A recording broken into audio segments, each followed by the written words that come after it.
Membahas hal ini, kami sudah terhubung dengan Komisioner Komnas HAM Amiruddin Al-Rahab. Pak Amiruddin, selamat malam. Assalamualaikum. Waalaikumsalam. Selamat malam, Pak Sofi. Pak Amiruddin, begini, dalam temuan Komnas HAM menyebut bahwa proses asesmen tidak memenuhi prinsip profesionalitas dan transparansi serta akuntabilitas. Penjelasannya seperti apa, Pak Amiruddin? Komnas setelah ada pengaduan dari perwakilan yang dinyatakan tidak lulus itu, nah kami tentu mendalami semua informasi yang ada. Nah dari berbagai macam informasi itu dan keterangan yang berhasil kami dapatkan, nah memang ada ya dugaan seperti tadi disampaikan itu. Kenapa? Ya misalnya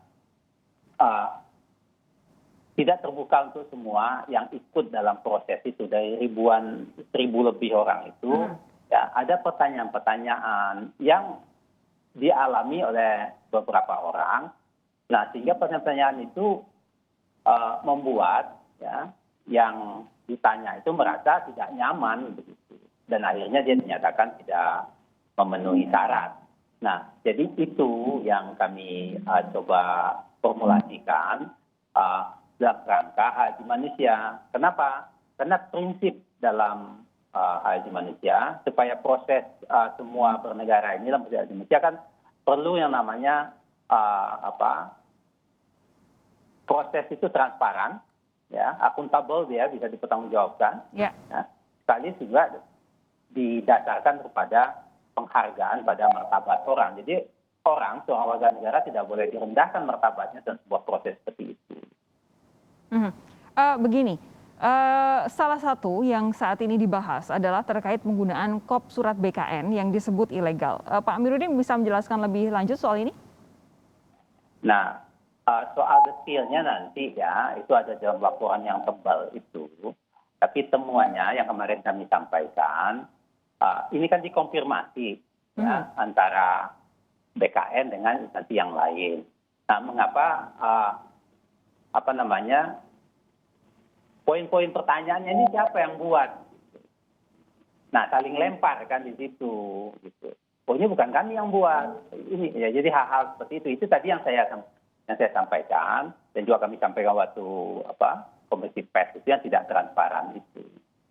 Oke. Lalu kalau soal penundaan pengumuman hasil tes TWK, Pak Amiruddin, apakah ini juga ada hubungannya dengan dugaan pelanggaran hak asasi manusia juga?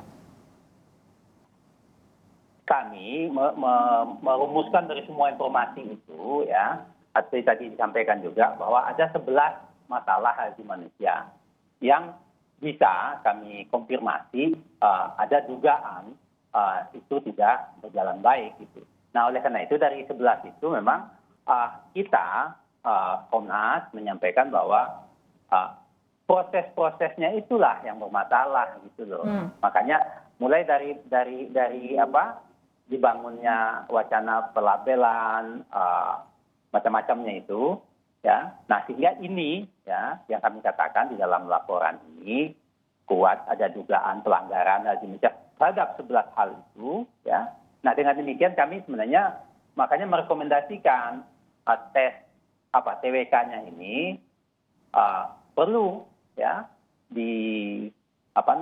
diperbaiki sehingga mereka yang tidak lolos ini semestinya seperti rekomendasi kami, ini Presiden mestinya mengambil perhatian terhadap hal ini. Komnas HAM juga sudah memberikan rekomendasi kepada Presiden. KPK juga pasti sudah mendengar soal apa yang direkomendasikan oleh Komnas HAM kepada Presiden. Apakah sudah ada respons, baik dari Istana maupun dari KPK kepada Komnas HAM? Responnya via media massa, tentu saya secara langsung belum ada ya Pak ya? Langsung belum. Oke. Kami dari Komnas berkirim surat kepada Presiden meminta waktu untuk bisa menyampaikan langsung dengan seluruh lampiran yang ratusan halaman itu. Itu kami siapkan dokumen itu semua. Jadi hal-hal yang kami simpulkan berdasarkan pada keterangan-keterangan yang diberikan oleh semua pihak yang kami mintai keterangan. Pak Amiruddin, hari ini juru bicara KPK menyatakan mereka akan merespons tapi menunggu dari MK dan juga dari MA. Apa tanggapan Anda? Ya, itu baik-baik saja, ya. Kenapa? Karena apapun yang diputuskan oleh MK dan MA kan tidak akan mengubah kesimpulan Komnas HAM. Ya, ya. Makanya kami posisinya begini. Yang dihasilkan oleh Komnas HAM adalah rekomendasi agar tiap-tiap instansi bisa memperbaiki hal-hal yang sudah kami sampaikan ini. Sehingga nanti ke depan tidak terulang lagi hal-hal seperti ini gitu. Kami sekali lagi saya katakan ini rekomendasi Komnas HAM. Ya. Nah, rekomendasi ini sangat tergantung jalannya kepada pihak-pihak yang nanti menerima rekomendasi. Oke, Pak Amiruddin begini, kemarin kan sempat ada juga rekomendasi yang dikeluarkan oleh Ombudsman terhadap proses TWK pegawai KPK juga. Nah, bagaimana andai temuan Komnas HAM, rekomendasi Komnas HAM ini kemudian ditolak oleh KPK, sama seperti temuan Ombudsman beberapa waktu yang lalu? Kalau seperti itu ya, menolak begitu, buat kami di Komnas HAM begini, Mbak Sofi, kewenangan kami, ya, saya juga harus sadar diri lembaga ini dan menjalankan kewenangannya dibatasi oleh undang-undang, yaitu memberikan rekomendasi. Nah, ya kita lihat saja nanti apa yang akan dibuat oleh KPK atas rekomendasi itu. Nah, saat ini kan kita tidak bisa berandai-andai. Nah, saya punya pikiran setiap pihak atau instansi negara di Indonesia hari ini memiliki komitmen pada hak asasi manusia. Nah, mudah-mudahan itu komitmen itu juga ada di KPK dan instansi yang lain. Apakah Komnas HAM kemudian memberi batasan waktu spesifik begitu untuk menunggu respons misalnya dari KPK? Kalau dari Presiden kan harus ada upaya untuk bertemu dengan Presiden terlebih dulu untuk menyampaikan rekomendasinya. Tapi apakah ada batasan waktu tertentu yang diberikan oleh Komnas HAM untuk kemudian KPK merespons apa yang direkomendasikan oleh Komnas HAM? Sampai hari ini kami belum memikirkan batas waktu itu. Ya kita lihat saja. Mana tahu besok-besok ada komunikasi antara kami di Komnas HAM dengan pimpinan KPK, ya kan? Nah di situ nanti bisa kita lihat. Kan beberapa hari ke depan pasti ada perkembangan lah. Tadi Pak Amiruddin sempat menyinggung soal komitmen lembaga negara untuk menghormati hak asasi manusia. Apakah andaikan nanti ada mengulur-ulur waktu begitu untuk respons dari KPK atas rekomendasi Komnas HAM ini, atau mungkin malah ditolak seperti yang terjadi pada temuan Ombudsman, apakah Pak Amiruddin mau bilang bahwa KPK saat ini tidak menghormati prinsip-prinsip hak asasi manusia yang berupaya ditegakkan oleh Komnas HAM?